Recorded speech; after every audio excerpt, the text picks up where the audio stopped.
Será que essa unidade 3 não acaba nunca? Acaba sim, mas ainda faltam algumas funções orgânicas para a gente estudar. Vamos que vamos!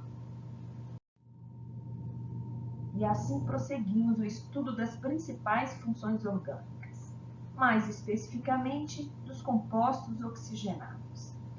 Já tratamos dos álcoois, fenóis, éteres e aldeídos. Na videoaula de hoje, vamos aprofundar no estudo das cetonas. As cetonas podem ser definidas como compostos orgânicos que apresentam o radical carbonila na molécula. As duas valências restantes do carbono da carbonila são preenchidas por radicais alquila ou arila, iguais ou diferentes. A forma geral das cetonas pode ser representada por R, C-O, R. As cetonas podem ser classificadas por diferentes critérios. Primeiro critério, de acordo com o número de grupos funcionais presentes na molécula. De acordo com esse critério, podemos ter monocetonas, dicetonas, tricetonas e assim por diante. Uma monocetona é aquela cetona que possui somente uma carbonila. Uma dicetona é aquela cetona que possui dois grupos carbonila. E esses grupos podem estar diretamente ligados ou podem estar isolados na molécula, não faz diferença. Outro critério usado é a natureza dos radicais ligados ao grupo funcional. Assim, teremos cetonas alifáticas, que são aquelas que possuem cadeias abertas. Cetonas alicíclicas são aquelas cetonas que possuem uma cadeia cíclica, porém não aromática. E cetonas aromáticas, que são as cetonas que possuem um ou mais anéis aromáticos, como temos aqui, uma cetona com 2 anéis aromáticos e uma cetona com apenas um anel aromático. Em ambos os casos, elas são consideradas do tipo aromáticas. O último critério de classificação seria conforme os radicais ligados à carbonila sejam iguais ou diferentes. Assim, podemos ter cetonas simétricas quando os radicais ligados à carbonila são iguais. Temos esse exemplo. Esse exemplo também seria uma cetona simétrica. Este primeiro exemplo também seria uma cetona simétrica. E temos também as assimétricas. Na assimétrica, os radicais ligados à carbonila são diferentes, como está representado nesse exemplo, neste exemplo e assim por diante. Vamos agora à nomenclatura das cetonas. Na nomenclatura oficial, troca-se a terminação O do hidrocarboneto correspondente por ona. A cadeia principal é a maior sequência de átomos que contenha a carbonila. Além disso, a numeração da cadeia carbônica principal é feita a partir da extremidade mais próxima do grupo carbonila. Vejamos alguns exemplos. Propanona. A propanona, o nome pode ser detalhado da seguinte maneira. Prop se refere aos 3 carbonos na cadeia principal. An se refere ao fato de que entre os carbonos só há ligações simples. E ona se refere ao fato de ser uma cetona. Com isso, temos aqui a propanona. Pentano 2,3-diona. Pent se refere ao fato de termos 5 carbonos na cadeia principal dessa cetona. An, pelo fato das ligações entre os carbonos serem todas simples. Esse O, essa vogal O, que aparece no nome, logo depois do infixo, é acrescida sempre que temos dois grupos funcionais. 2,3-diona se refere ao fato dos grupos carbonílicos, né, das carbonilas, estarem nos carbonos 2 e 3 da molécula. Lembrem-se que a numeração deve ser feita de modo que as carbonilas fiquem com os menores números possíveis. Nesse caso exemplificado, a contagem precisa começar do lado esquerdo da molécula para que isso ocorra.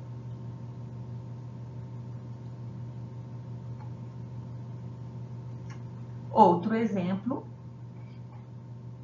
é a ciclopropil-cicloxil-metanona. Vamos ver como esse nome foi criado. Os dois radicais cíclicos não podem pertencer ao mesmo tempo à cadeia principal. Na verdade, quando temos uma cadeia fechada e uma cadeia aberta, a cadeia principal só pode ser uma delas. Outra regra diz que o grupo funcional, que no caso é a carbonila, deve estar necessariamente na cadeia principal. Sendo assim, a cadeia principal nessa estrutura especificamente será a própria carbonila. Então, uma cadeia principal com apenas um carbono. Assim, os dois grupos ligados à carbonila são denominados como radicais. Aqui nós temos o ciclohexil e aqui o ciclopropil. O primeiro nome a ser citado é o mais simples. O mais simples é o menor. Então, começamos por ciclopropil. O segundo radical vem logo em seguida, ciclohexil. E, por fim, o nome da cadeia principal. Uma cadeia principal de uma cetona com apenas um carbono é denominada metanona. Lembrem-se que o último radical tem seu nome acrescentado ao nome da cadeia principal, sem a separação por hífen. Então, fica ciclopropil, ciclohexil-metanona. Butanona é aquela cetona que possui 4 carbonos na cadeia principal. Verifiquem que aqui o número, né, a posição da carbonila não foi citada. Isso acontece porque, pelo fato da carbonila estar no segundo carbono, se ela estiver nessa posição ou nessa posição, o nome vai ser o mesmo. Ela só poderá estar no carbono 2. Por isso, não é necessário citar. Então, fica apenas butanona, o nome dessa molécula. Ciclopentanona é aquela cetona cíclica com 5 carbonos, somente ligações simples entre carbonos e um grupo carbonila, que caracteriza a cetona. Nessa estrutura, temos novamente a situação que apareceu aqui no ciclopropil-ciclohexil-metanona. Só que nesse caso temos apenas um radical, porque a cadeia aberta pode ser composta desses dois átomos. Essa cadeia vai ser a principal e esse grupamento passa a ser um radical. Como radical, esse grupo se chama fenil. Então, o fenil está ligado a essa cadeia, uma cadeia de 2 carbonos, tem prefixo et, infixo an, porque a ligação entre os carbonos é simples, e sufixo ona, porque se trata de uma cetona. Logo, o nome dessa estrutura fica feniletanona. Sem hífen, porque aqui só temos apenas um radical na estrutura. No último exemplo, temos a difenilmetanona. Prosseguindo, né, na mesma situação, a cadeia principal aqui é apenas a carbonila. Os dois grupos ligados à carbonila serão considerados radicais. Ambos os radicais têm o mesmo nome, porque são iguais. Então, temos aqui um grupo fenil, outro grupo fenil. A maneira de representar essa situação é chamar simplesmente de difenil. E o metanona se refere à cadeia principal com apenas um carbono. Além da nomenclatura oficial, temos a nomenclatura usual para cetonas. Na nomenclatura usual, mencionam-se os radicais ligados ao grupo carbonila, em ordem crescente de complexidade, acrescentando-se a terminação cetona. Para a propanona, esse nome comum seria dimetilcetona. Cetona se refere ao grupo carbonila. Dimetil se refere aos dois radicais ligados a esse grupo carbonila. Portanto, na nomenclatura usual, não se considera a cadeia principal. Sempre são considerados grupos ligados a carbonila. Como aqui os grupos são iguais, eles são citados uma única vez, dimetilcetona. Nesse caso específico dessa cetona, além desse nome comum, ela é conhecida como acetona. Isso é praticamente um nome comercial. Outro exemplo de nomenclatura usual aparece aqui.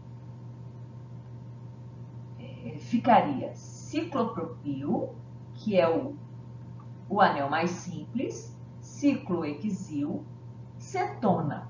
A única diferença em relação ao nome oficial é que a carbonila é considerada simplesmente como cetona, né, um nome, e na oficial seria metanona. Para a butanona, a nomenclatura usual seria metil, etil, cetona. Por fim não. O penúltimo exemplo seria: essa cetona teria o nome de metilfenilcetona. Um nome comum, é um nome fácil de se montar. Agora sim, por fim, a última cetona com nome usual aqui é a difenilcetona. Mais uma vez, a diferença entre o nome usual e o nome oficial é bem pequena, né? Difenil se refere aos dois grupos fenil. Cetona se refere à carbonila.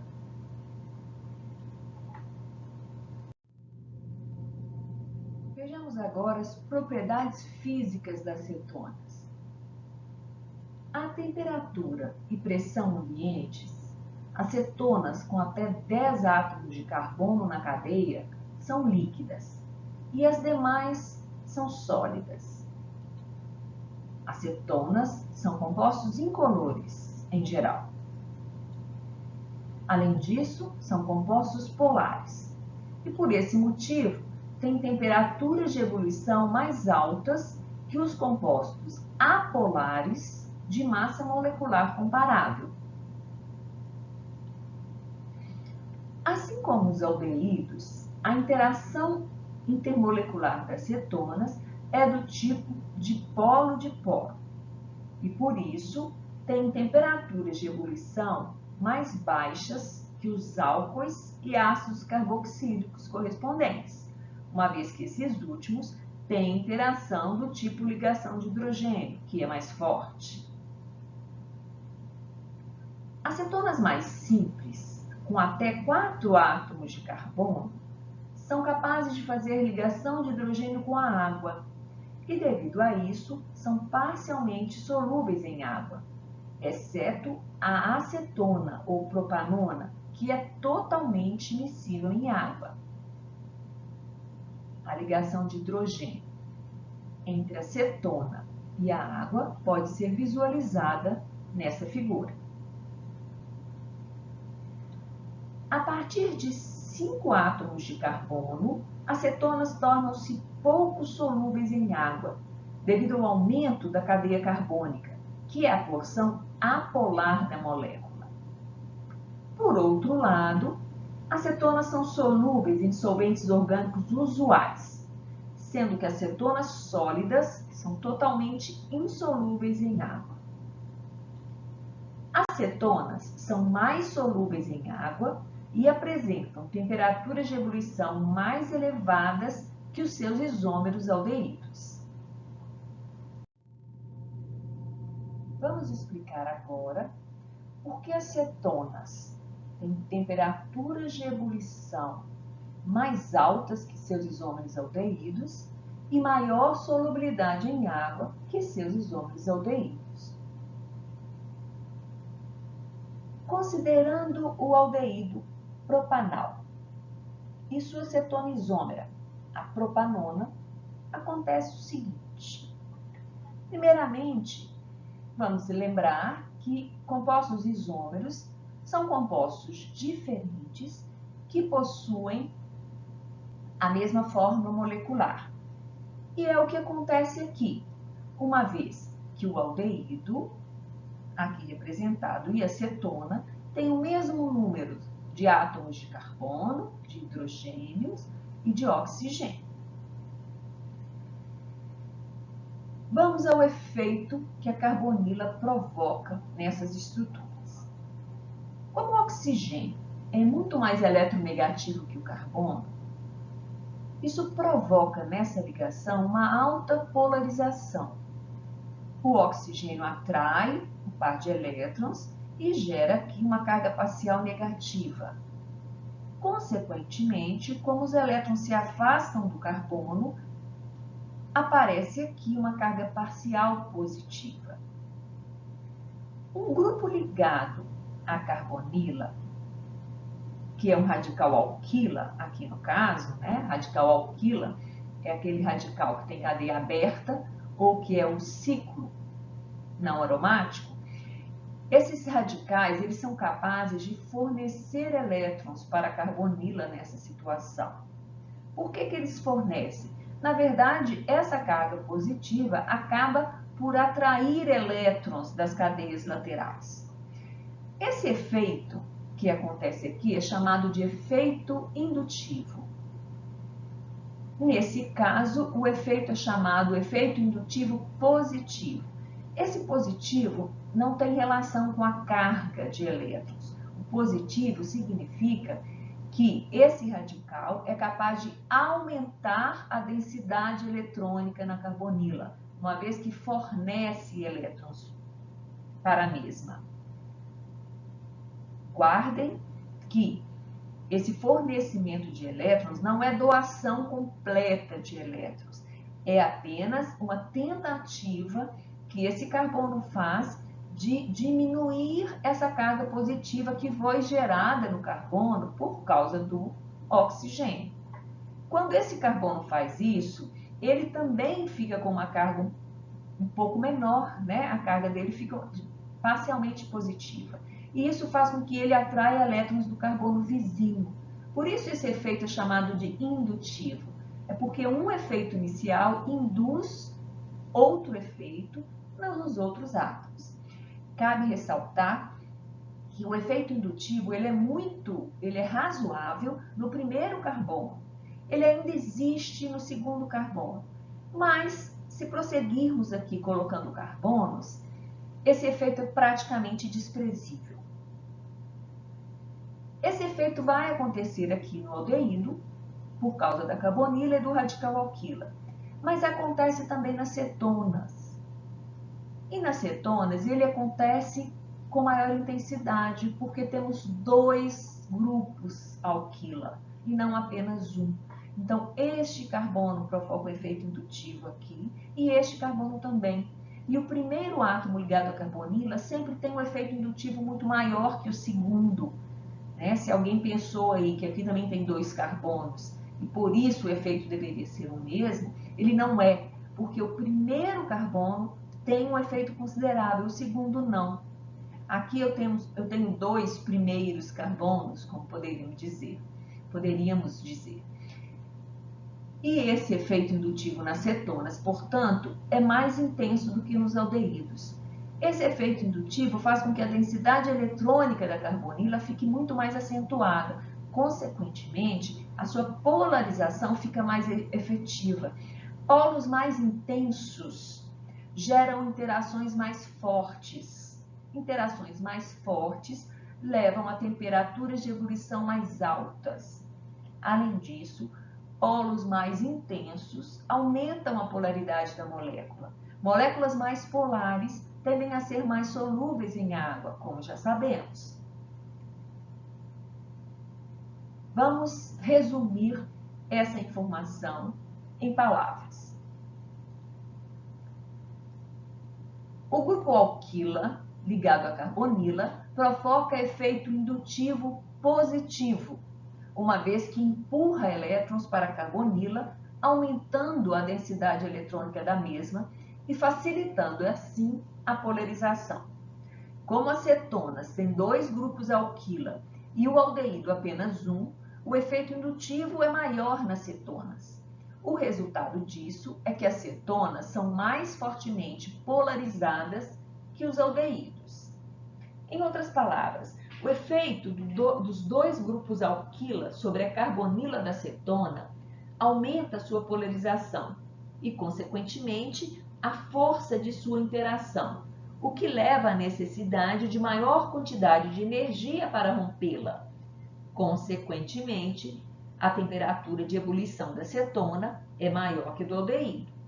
Além disso, a maior polarização da cetona permite uma interação mais intensa da mesma com a água, ou seja, aumenta sua solubilidade na água.